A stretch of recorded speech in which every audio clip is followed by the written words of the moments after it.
रामलला की मूर्ति की प्राण प्रतिष्ठा एक साहसिक कार्य। मोहन भागवत बोले, भगवान के आशीर्वाद से ये काम संपन्न हुआ।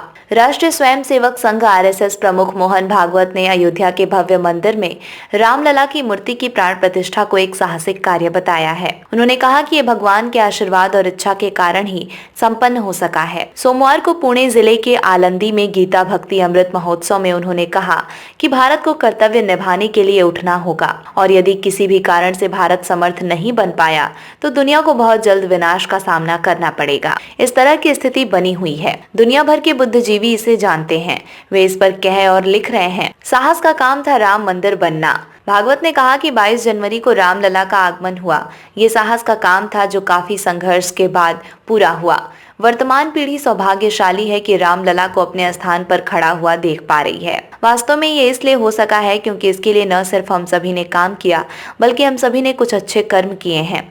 इसलिए भगवान ने हम पर अपना आशीर्वाद बरसाया और ये काम संपन्न हुआ। संघ प्रमुख ने कहा कि रामलला की मूर्ति की प्राण प्रतिष्ठा उनकी भगवान की इच्छा पूरी होने का शुरुआती बिंदु है। ये भी कहा कि समारोह के दौरान श्री राम जन्मभूमि तीर्थ क्षेत्र ट्रस्ट के कोषाध्यक्ष गोविंद देव गिरी जी के साथ उपस्थित होना उनका सौभाग्य है। भारतवर्ष को ज्ञान प्रदान करने के लिए आगे बढ़ने की जरूरत है क्योंकि दुनिया को इसकी जरूरत है। भारत को अपना कर्तव्य निभाने के लिए उठना होगा।